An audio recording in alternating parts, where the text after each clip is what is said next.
రాష్ట్ర రాజకీయ వర్గాల్లో కలకలం రేపిన ఫోన్ ట్యాపింగ్ కేసు దర్యాప్తు కీలక దశకు చేరుకుంది. ఎస్ఐబీ మాజీ చీఫ్ ప్రభాకర్ రావు పాత్రపై ఆరోపణలు తీవ్రమవుతున్న నేపథ్యంలో సిట్ ఆధారాల సేకరణను ముమ్మరం చేసింది. డిజిటల్ ఫోరెన్సిక్ నివేదికలు, కాల్ డేటా రికార్డులు, అధికారుల వాంగ్మూలాలే ఈ కేసులో కీలకంగా మారాయి.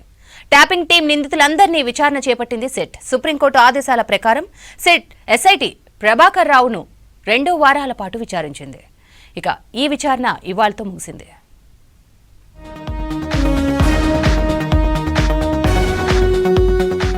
రాష్ట్రాన్ని కుదిపేసిన ఫోన్ ట్యాపింగ్ కేసు దర్యాప్తు కీలక దశకు చేరింది.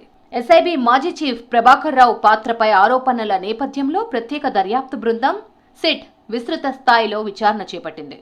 Ramagundam police commissioner Amber Kishore Jha and టీంతో ప్రభాకర్ రావు నుంచి కీలక సమాచారం తీసుకున్న సిట్ ప్రధానంగా రాజకీయ నేతల పాత్రపై ఆధారాలను సేకరించింది. కేసులో కీలక ఆధారంగా పెన్ డ్రైవ్ మారింది. దీనిలో ఫోన్ ట్యాపింగ్, సంబంధిత రాజకీయ అంశాల సమాచారం ఉంది. ట్యాపింగ్ నిందితులు మాజీ అడిషనల్ ఎస్పీ తిరుపతన్న, మాజీ టాస్క్ ఫోర్స్ డీసీపీ రాధాకృష్ణరావు, ఇతర నిందితులు కూడా సిట్ విచారణలో ఉన్నారు.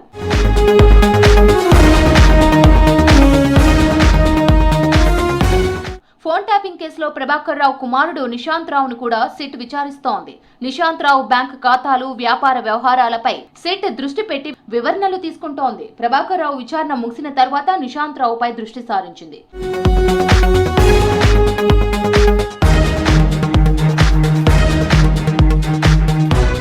ఫోన్ ట్యాపింగ్ కేసులో విచారణకు హాజరైన డెక్కన్ కిచెన్ యజమాని నందకుమార్ ను స్పెషల్ ఇన్వెస్టిగేషన్ టీం విచారిస్తోంది. ఇప్పటికే ఎమ్మెల్యేల ఫామ్ హౌస్ల కొనుగోలుపై కేసు నమోదు చేయడంతో గతంలోనే అరెస్ట్ అయ్యాడు. నందకుమార్ నుంచి ఎమ్మెల్యేల కొనుగోలు కేసులో సమాచారం సేకరించడానికి విచారణ చేసింది. ఎమ్మెల్యేల కొనుగోలు కేసు జరిగింది. అందులో ఉన్న ఆడియోలు, అందులో ఉన్న వీడియోలు ఏ విధంగా బయటకు వచ్చాయి, అప్పుడున్న గవర్నమెంట్ ఏ విధంగా దాన్ని బయట పెట్టింది, దానిపైన కొద్దిగా వివరణ కోరారు. ఇంతవరకే చెప్పగలుగుతాము. దాంట్లో ఫామ్ హౌస్ సంబంధించిన దాంట్లో కేసులో ఉన్న ఆడియోలు, వీడియోలు ఏ విధంగా బయటకు వచ్చాయో దానిపైన వాళ్ళు ఎంక్వైరీ చేస్తున్నారు. రాధాకిషన్ రావు అనే వ్యక్తి నా హోటల్ని ఎట్లా ధ్వంసం చేసిండు, ఏ విధంగా నా మీద అక్రమమైన కేసులు పెట్టిండు, దానికి నేను వాళ్ళకి అన్ని క్లియర్గా చెప్పాను. సో ఇప్పుడే కాదు, 2023 డిసెంబర్లో నేను ఇప్పుడు డీజీ రవిగుప్తా గారు ఉన్నప్పుడే నేను ఫస్ట్ చెప్పాను నా ఫోన్ ట్యాపింగ్ జరిగిందని చెప్పి. రోజు ఎమ్మెల్యేలు మాట్లాడేది నేను, సింహయాజీ మాట్లాడేది నేను, ఇంకో స్వాములు మాట్లాడేది.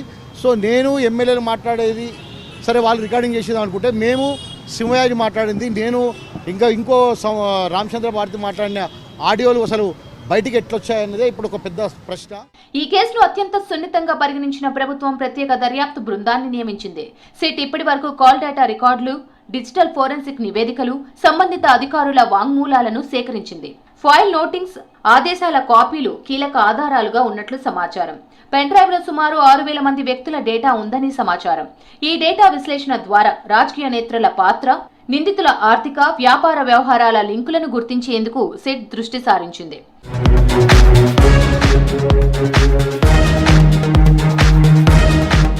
ఈ కేసులో సాక్ష్యాల కంటే డిజిటల్ ఆధారాలే ప్రధానంగా మారాయి. కాల్ డేటా రికార్డులు, సర్వర్ లాగ్స్, హార్డ్ డిస్క్ లోని సమాచారం సిట్ చేతుల్లో ఉంది. సంబంధిత ఫైల్ నోటింగ్స్, అధికారిక ఆదేశాల కాపీలు కూడా పరిశీలనలో ఉన్నట్లు సమాచారం. దర్యాప్తు అత్యంత గోప్యంగా సాగుతోంది. ఇండియన్ టెలిగ్రాఫ్ యాక్ట్ ప్రకారం జాతీయ భద్రత లేదా ప్రజా భద్రత కారణాలకే ఫోన్ ట్యాపింగ్ కు అనుమతి ఉంది. సంబంధిత అధికారి రాతపూర్వక ఆమోదం తప్పనిసరి. ఈ నిబంధనలకు విరుద్ధంగా ట్యాపింగ్ జరిగితే అది అధికార దుర్వినియోగంగా పరిగణించబడుతోంది. ఇదే అంశం ఇప్పుడు ఈ కేసులో ప్రధానంగా మారింది. ఈ కేసులో సిట్ తుది నివేదిక కీలకంగా మారనుంది. చట్ట ప్రకారం చర్యలు తీసుకుంటామని తెలిపింది ప్రభుత్వం.